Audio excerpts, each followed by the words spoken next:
عزیز بچوں، السلام علیکم ورحمۃ اللہ وبرکاتہ۔ یہ سبق 9ویں جماعت کے بچوں کے لیے ہے۔ یہ چیپٹر 1 کا دوسرا پارٹ یعنی دوسرا حصہ ہم پڑھنے جا رہے ہیں۔ یہ چیپٹر 1 کا جو پہلا نظم تعلق چند محروم کے لکھی ہوئی نظم کا جو اشعار کل پڑھے تھے، اس کے بعد کچھ اشعار بچے ہوئے ہیں، آج اس کو ہم پڑھیں گے اور اس کو سمجھنے کی کوشش کریں گے۔ اس اشعار میں بھائی چارگی، انسانیت اور یکسانیت کا ذکر کیا ہے۔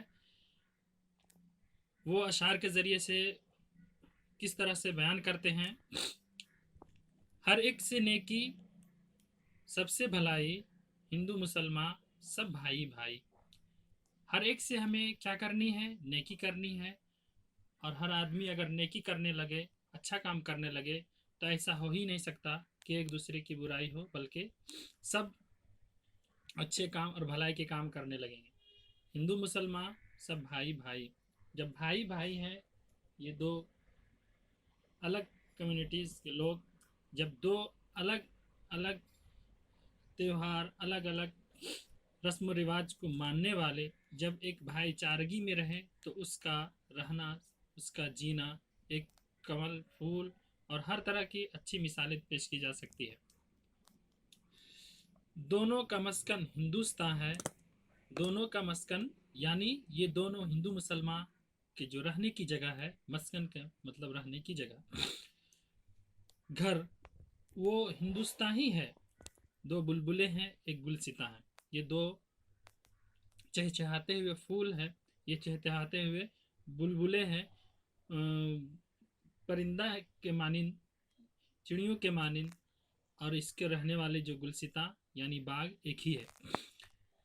ایک سرزمین ہے، ایک آسماں ہے۔ ہم جس جہاں رہ رہے ہیں وہی ایک ہی سرزمین ہے اور وہی ایک ہی آسماں ہے۔ دونوں کا یکجا سود و ضیاء ہے۔ دونوں کا ایک جگہ ہی رہنا، یہی دونوں کا ایک جگہ رہنا، یہ شاعر اپنے اشعار کے ذریعے سے یہ بیان کرتا ہے کہ شاعر یہ بیان کرتا ہے کہ دونوں کا یکجا سود و ضیاء ہے، یعنی کمی اور نقصان اس دونوں کو ہے۔ اگر ہم اس کے ذریعے سے آپسی بھائی چارگی کو قائم رکھیں گے، تو اگر ہمیں نقصان ہے تو اسے بھی خسارہ ہوگا، اسے بھی نقصان ہوگا۔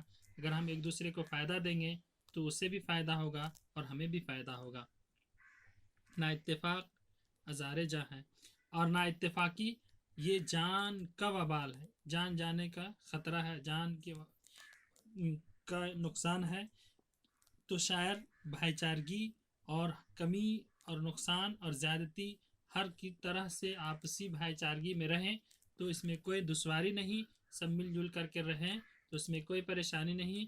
نقصان ہے تو نقصان کو بھی اٹھانا ہے، زیادتی ہے، فائدہ ہے تو فائدہ کو بھی برداشت کرنا ہے۔ مل جل کر رہنا ہے کامرانی، یعنی ہم اگر مل جل کر کے رہیں گے تو یہ میری کامیابی ہوگی۔ ہندو مسلمان قومیں پرانی، یہ آج کی قوم نہیں ہے کہ چند دنوں کی قومیں ہیں، اگر ہماری طاقت ہے تو اس کو ختم کر دیں، اس کی طاقت ہے تو ہمیں ختم کر دیا۔ تو یہ آج کی قومیں نہیں ہیں، بلکہ صدیوں پرانی قومیں ہیں۔ تو یہ ہندو مسلمان، یہ قومیں پرانی ہیں، آپس میں مل جل کر کے رہیں، یہ آپس کے بھائی بھائی ہیں۔ بچوں، اب کچھ الفاظ جو بچے ہوئے ہیں وہ دوسری طرف ہے، اس کو دیکھیں۔ سرزمی، زمین، وطن، اس کا معنی ہے۔ یکجا کا معنی ایک جگہ، سود و ضیاء کا مطلب فائدہ اور نقصان، نا اتفاقی میل جول نہ ہونا، ہزارے جاں جان کا دکھ، کامرانی کا مطلب کامیابی۔ تو اس سبق کو ہم دو حصوں میں اشعار کو پڑھے ہیں اور اس کو سنے، غور سے سمجھنے کی کوشش کریں، اور جو الفاظ کے سخت الفاظ ہیں اس کے جو معنی بتائے ہیں اس کو بھی غور سے سنیں اور یاد کرنے کی کوشش کریں۔ انشاءاللہ اگلے سبق میں اس کے سوال و جواب اور اس کا مرکزی خیال کیا ہے اس کو پڑھائیں گے۔ السلام علیکم۔